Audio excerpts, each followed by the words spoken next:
দেখেন বাংলাদেশের বাম পাশে ডিম পাহাড়ের পর পুরা কাশ্মীরের দৃশ্য।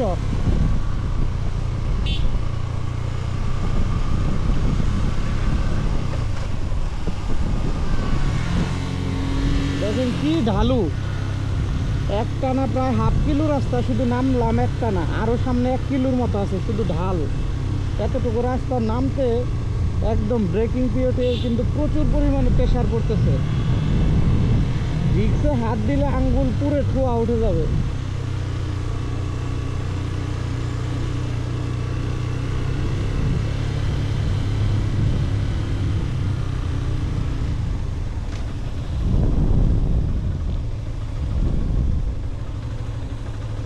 এই যে অভিযাত্রিক ঝর্ণা লেখা এখানে দেখতে পাচ্ছি, এই যে ঝর্ণা।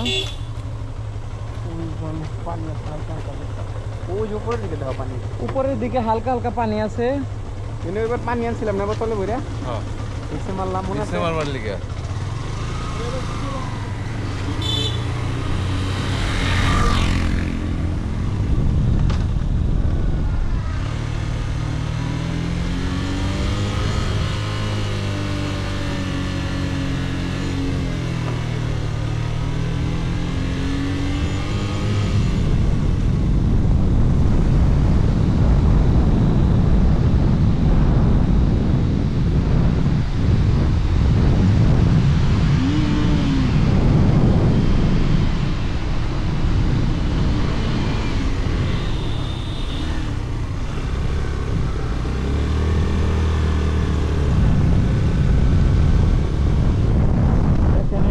কত বড় পাহাড় থেকে আসলাম, এই পাশের পাহাড় থেকে নামছি আমরা, ওই পাহাড় উঠছি আবার নামছি, তাই না? হ্যাঁ, ওই পাহাড় থেকে ওই সাইড দিয়ে ঘুরে আবার এইখানে আসলাম।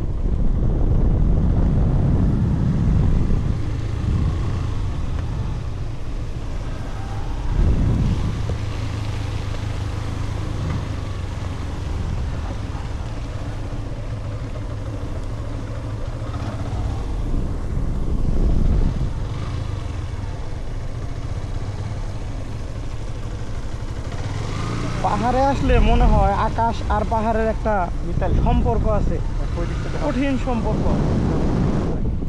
কারণ আকাশ এসে মিশে গেছে পাহাড়ের একটা উঁচু মাথায়, আর সেইখানে গেলে আবার মেঘের ঘনঘটা দেখা যায়। মেঘ এবং আকাশের তুলোর মতো সাদা যে মেঘের এক টুকরো খণ্ড, এগুলো একদম কাছে থাকে। এত কাছ থেকে যে মেঘগুলো দেখা যায়, এগুলো আসলে আপনি সাধারণভাবে আপনার এই পাহাড়ে না আসলে যে ভিউটা দেখেন, ওই ভিউ দেখে আপনি বুঝবেন না। এখানে আসলে একদম কাছে মনে হয়, আর সকালবেলা তো মনে করেন যে একদম হাতের কাছে। এই যে দেখেন, আমরা এখনো আরেকটা বিশাল বড় ঢালু নামতেছি।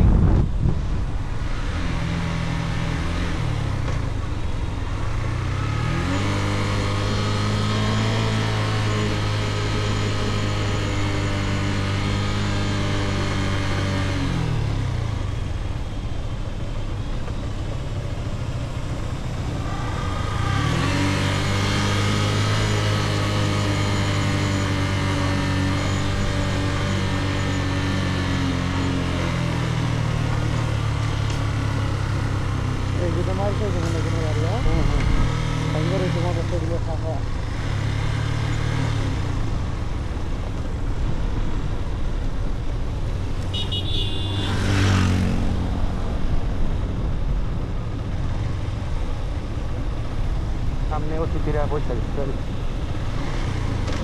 ছাগল দেখেন, রাস্তার মাঝে কতগুলো ছাগল।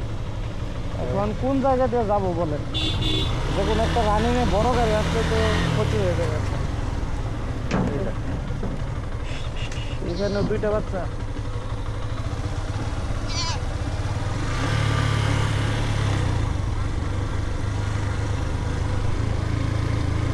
আরেকটা পাহাড়ের ঢাল নামতেছি, তবে এখানে আদিবাসীদের বাড়ি ঘর আছে 2-1টা সাইড দিয়ে দেখতে পাচ্ছেন।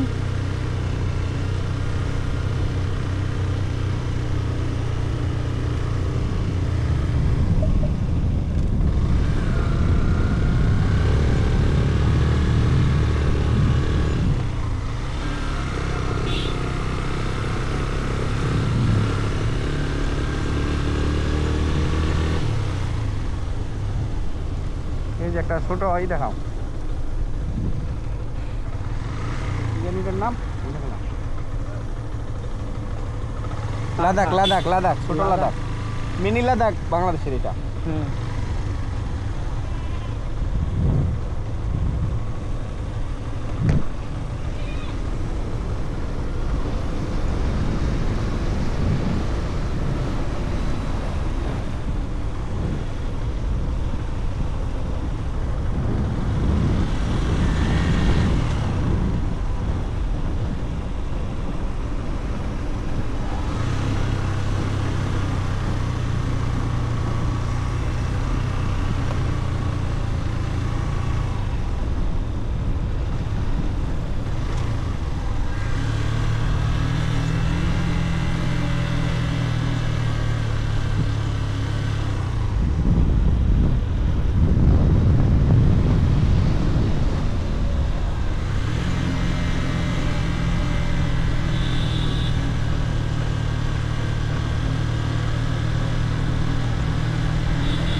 এদিকে মনে হয় বৃষ্টি হয়নি, তাই না?